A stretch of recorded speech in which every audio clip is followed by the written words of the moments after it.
अब हम देखेंगे महत्वपूर्ण जो क्या पॉइंट्स हैं। तो अपभ्रंश साहित्य में जो सबसे पहले कवि जो जैन साहित्य में भी आता है, सबसे पहले कवि हैं स्वयंभू। ठीक है, इनका किनसे संबंध है? जैन धर्म से संबंध है, यानी जैन साहित्य में भी इसको हम लोग पढ़ सकते थे, लेकिन मैंने अपनी सुविधा अनुसार इसे अलग कर दिया। ठीक है, अब आगे देखिए इसमें इन्हें अपभ्रंश का प्रथम कवि कहा जाता है। किसने कहा? तो रामकुमार वर्मा ने।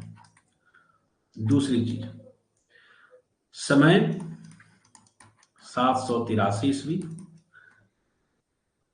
और कोई लोग 8वीं शताब्दी, जैसे वही चीज हुई 8वीं शताब्दी का मतलब 783 ईस्वी, और मतलब 7वीं शताब्दी का कोई ईस्वी सन 8वीं शताब्दी से मतलब है, और यहाँ एक डेट भी दिया हुआ है 783 ईस्वी के आसपास।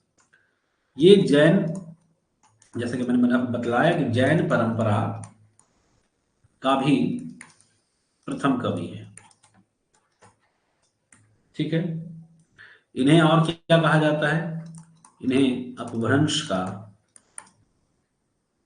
वाल्मीकि कहा जाता है। वाल्मीकि और व्यास कहा जाता है। इन्होंने स्वयं की भाषा को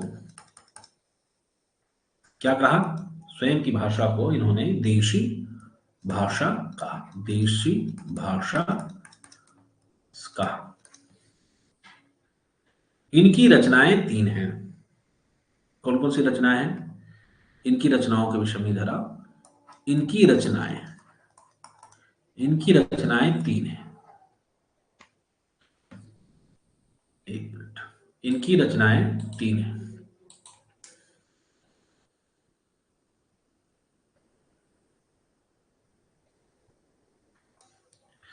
इनकी रचनाएं 3 हैं। पहली रचना है पौमचरियु। पहली क्या रचना है? तो पहली रचना है पौमचरियु का। हाँ, पहली रचना है पौमचरियु। ठीक है, पहली रचना क्या हो गई? पौमचरियु। दूसरी, पौमचरियु हो गया। दूसरी रचना है रिठनेमी चरियु। और तीसरी रचना जो है वो कौन सी रचना है? वो है स्वयंभू छंद। जबकि हाँ, स्वयंभू इसको छांदस कहते हैं। इसको कहते हैं स्वयंभू छांदस।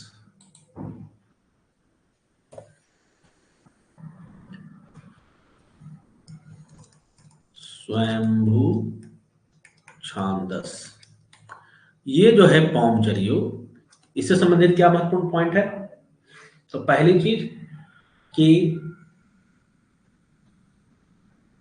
यह अपभ्रंश का आदि काव्य है। ठीक है, इसको दूसरे कलर से कर देते हैं तो ज्यादा आसान रहेगा। अपभ्रंश का आदि काव्य है। दूसरा, राम का चरित्र है।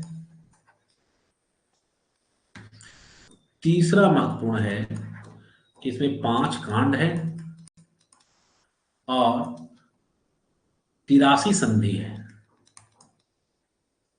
ठीक, चौथी बात जो इसे यह अधूरा है। पांचवी बात, इसे पूरा किया त्रिभुवन ने। त्रिभुवन कौन है? बेटा है उनका। ठीक है, दूसरा क्या है? पौमचरियु हो गया। पौमचरी किस क्या क्या पौमचरी का मतलब क्या है? एक तरह से पौमचरी मतलब पद्म पुराण, पद्मचरित। पौमचरी क्या है? पद्मचरित। ये जो पौमचरी है, इसका क्या काम है, क्या नाम है? वास्तविक नाम पद्म। पौम का मतलब पद्म, चरियु का मतलब चरित। रिठनेमी चरियु का क्या नाम हो गया? अरिष्ट नेमी। अरिष्ट नेमी चरित। स्वयंभू छंदस, स्वयंभू छंदस है ही। ठीक है, तो इसमें राम का वर्णन हो गया, अरिष्ट नेमी चरियु में कृष्ण का वर्णन हो गया, और स्वयंभू छंद तो स्वयंभू छंद है ही। ठीक है, ये बात हो गई। और क्या है इससे महत्वपूर्ण? इसमें महत्वपूर्ण बात यह है कि इसमें महत्वपूर्ण बात यह है कि महत्वपूर्ण बात यह है इसमें महत्वपूर्ण बात यह है कि इनको अपभ्रंश का कालिदास भी कहा जाता है। किसने कहा भाई? तो डॉक्टर भयाणी ने। तीसरी चीज, कृष्ण कथा, कृष्ण कथा का आरंभकर्ता भी इन्हें ही कहा जाता है। मतलब कृष्ण कथा का आरंभकर्ता अपभ्रंश में, अपभ्रंश में कृष्ण काव्य कथा का अभी आरंभकर्ता कौन है? तो स्वयंभू है। ठीक है, इतनी सारी बातें हम लोगों को ध्यान में रखनी है। इरठनेमी चरी हो गया। ये स्वयंभू छांदस में क्या है? तो स्वयंभू छांदस में मतलब प्राकृत और अपभ्रंश, इनके कवियों के छंद का संकलन है। ठीक है,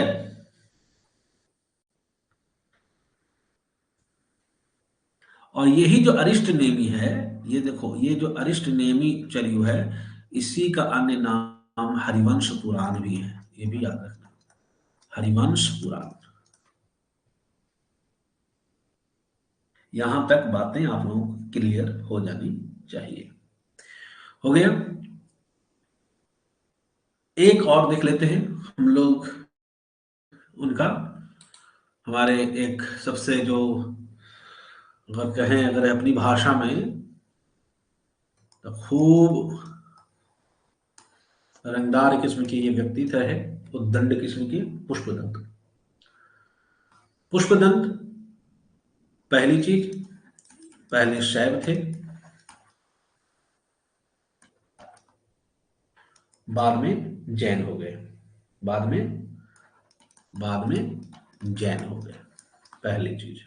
दूसरी चीज, शिव सिंह सिंगर ने इनका समय 7वीं शताब्दी बताया। कहा कि 7वीं शताब्दी में कोई पुष्य या पुंड कवि था। ठीक है। तीसरी बात, हिंदी का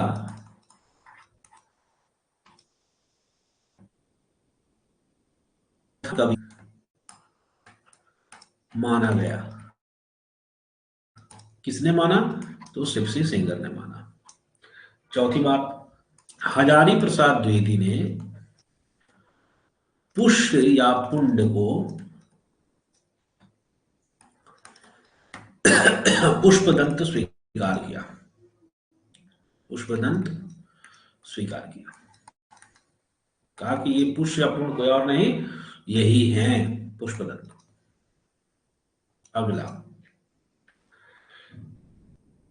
समय सीमा इनकी क्या है? एक तो हमारे सुशील संगर ने बतला ही दिया। एक है 972 ईस्वी, यानी 10वीं सदी। 9वीं सदी किसने माना? 9वीं सदी माना हजारी प्रसाद द्विवेदी ने। अब इनकी रचनाओं के विषय में आते हैं।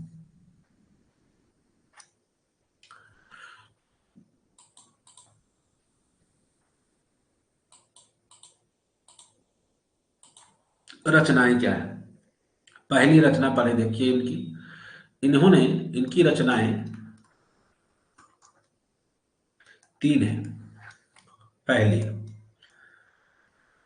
63 महापुरुष गुणालंकार। गुणालंकार, ठीक है। इसका अन्य नाम महापुराण है, ठीक है। यानी 63 महापुरुषों का जीवन चरित्र है। 63 महापुरुष का जीवन चरित्र है, ठीक। दूसरा, इनकी जो दूसरी रचना क्या है? कुमार नय कुमार चरयु, यानी नाग कुमार चरित्र। नय कुमार चरयु का मतलब नाग कुमार चरित्र, ठीक है। तीसरी रचना जसहर चरयु। जसहर चरयु, जसहर चरयु का मतलब यशोधरा चरित्र, ठीक है। अब आ गया ये। अब क्या महत्वपूर्ण बातें हैं? तो इनके विषय में है कि इन्हें हिंदी का भवभूति कहा जाता है। पहली चीज, चरित काव्य में चौपाई का प्रयोग होता था। चौपाई अवहट्ट या अपभ्रंश, अवहट्ट या अपभ्रंश में 15 मात्रा का होता था, ठीक है। 15 मात्राओं की चौपाई होती थी। भाखा की जड़ इनको कहा, भाखा की जड़ कहा इसे। किसने? शिवसिंह सेंगर ने, ठीक है। इतना हो गया। और इन्हें अपभ्रंश का भवभूति भी कहा जाता है। भवभूति उत्तर रामचरित भयाणी, डॉक्टर भयाणी ने कहा। शुक्ल जी ने, शुक्ल के अनुसार, शुक्ल जी ने इनके 2 ग्रंथ माने हैं, 2 ग्रंथ, ठीक है, जो चौपाई में लिखे हैं। इन 2 ग्रंथों के क्या नाम शुक्ल जी ने गिनाए? एक का कहा भैया कि ये एक है आदि पुराण, और दूसरा इन्होंने कहा कि एक है उत्तर पुराण। ये शुक्ल जी ने कहा। इनकी भाषा जो है, ऐसे लिखिए, इनकी भाषा मराठी की जननी है। इसने कहा डॉक्टर तगारे। और क्या महत्वपूर्ण बात है? पुष्पदत्त ने स्वयं को उपाधि दी, अपने आप को इन्होंने उपाधि दी। क्या क्या कहा भैया? कि मैं अभिमान मेरू हूं, मैं अभिमान मेरू हूं, मैं काव्य रत्नाकर हूं, मैं कवि कुल तिलक हूं, ठीक है। इतनी चीजें ये आप जान गए। ठीक है। अब एक चीज और जो इनके विषय में शेष रह गई बातें, वो यह कि